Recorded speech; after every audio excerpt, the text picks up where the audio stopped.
Bapak Ibu yang saya hormati, pertama kita bisa silaturahmi.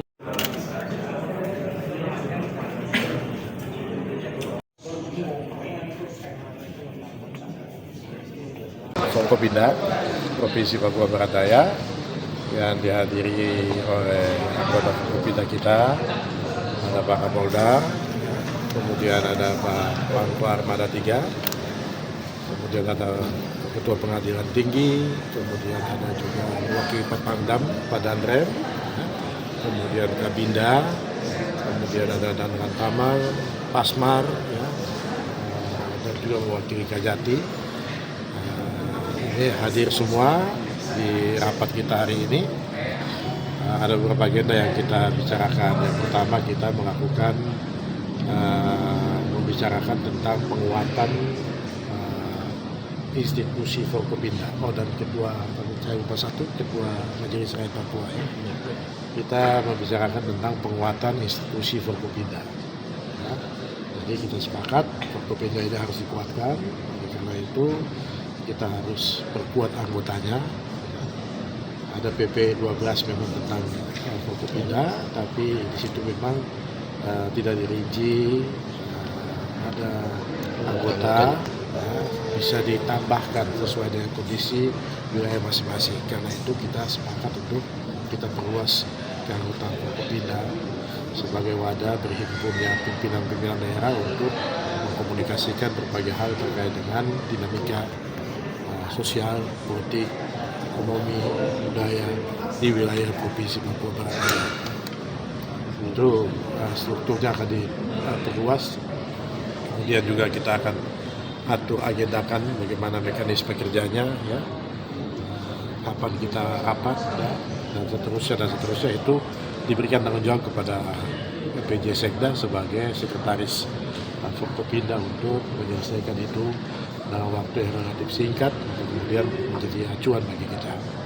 Yang kedua, kita juga melakukan evaluasi terhadap pemilihan umum yang dilaksanakan di wilayah Provinsi Papua Barat Daya. Ya.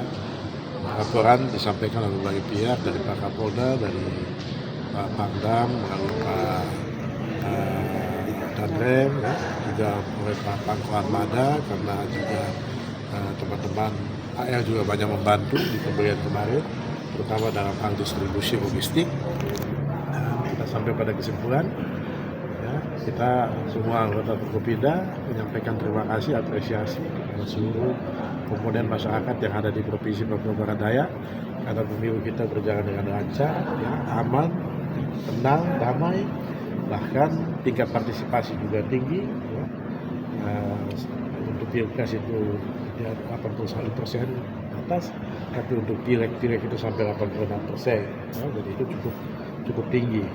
Untuk ukuran provinsi, apalagi provinsi yang baru seperti ini sangat cukup memberikan implikasi yang positif, ya, bagi pelaksanaan pembangunan di Provinsi Papua Barat Daya ini. Kita mendapatkan penghargaan juga dari Kementerian Dalam Negeri, ya, terkait dengan tadi pelaksanaan pemilu dan juga laporan-laporan kita, laporan pelaksanaan tahapan-tahapan pemilu yang kita sampaikan secara berjenjang sampai ke pusat, ya. Kita termasuk provinsi yang dengan kategori terbaik gitu. Kemudian yang ketiga, kita juga bahas tentang persiapan kita untuk pilkada. Ya, hari ini sudah mulai proses pilkadanya. Nanti ada beberapa catatan yang penting, bagaimana pemutakhiran penduduknya, pemilihnya. Ini harus dipantau, harus dibantu oleh teman-teman di Dukcapil, bantu KPU untuk memastikan itu. Kemudian juga hal-hal yang lain, pengalaman yang selama pemilu, ya, distribusi logistik, ya, di daerah-daerah yang sulit itu. Kemudian juga terkait dengan bagaimana nanti ketika kampanye penyelenggaraan dan sebagainya. Itu belajar dari pemilihan umum, saya kira ini menjadi acuan baik untuk kita melakukan pilkada. Walaupun semua kita sadar bahwa mungkin di pilkada ini karena hubungan emosional pemilih dengan calon dekat, ya, mungkin situasinya agak lebih sedikit panas begitu, ya, lebih dinamis.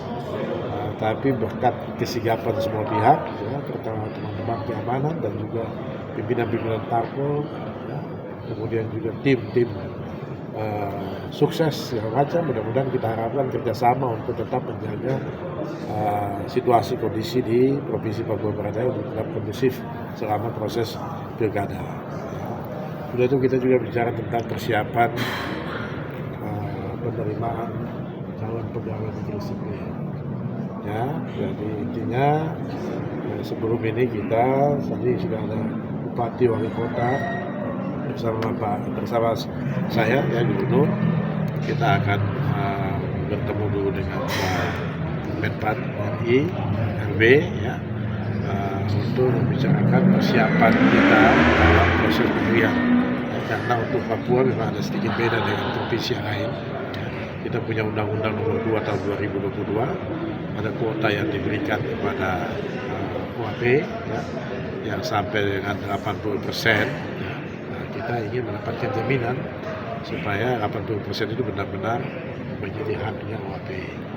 Ya, jangan sampai karena alasan seleksi kemudian hak itu tidak bisa dimanfaatkan. Nah, itu yang kita mau bicarakan baik-baik dengan pihak Menpan RB bagaimana mengantisipasi kemungkinan-kemungkinan yang terjadi, dan kita harapkan semua sesuai dengan koridor hukum yang ada ya, yang UAP 80%, non UAP ya 20% ya.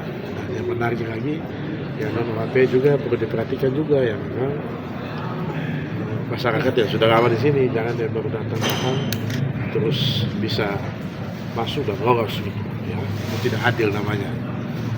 Dan terakhir kita juga bicara tentang hal-hal lain yang selama beberapa waktu ini terjadi di sini ya, termasuk juga bagaimana meminta kepada Bupati Wali Kota untuk semua proses pelaksanaan anggaran segera dipercepat ya, supaya uang itu bisa beredar dan masyarakat bisa mendapatkan manfaat dari peredaran uang yang ada di wilayah kita ini. Begitu juga kita mengantisipasi juga ya, adanya propaganda dari pihak-pihak tertentu yang sengaja masuk ke sini untuk kemudian memberikan pernyataan diri ya yang tidak berdasar ya. Nah, ini perlu diantisipasi, jadi perlu ada semacam kontrol ya, filter, dan terakhir kita pasti harus ada antar opini yang dibangun oleh pihak-pihak yang kurang bertanggung jawab, termasuk teman-teman wartawan yang saya mohon bantuannya untuk juga lebih selektif kalau ada informasi-informasi yang disampaikan, dan sekaligus juga mohon bantuannya untuk mengkanter juga isu-isu yang hoax yang tidak benar ya, supaya tidak menjadi bola liar yang kemudian mengganggu kondisi, situasi, keamanan di Provinsi Papua Barat Daya yang sudah baik ini. Oke.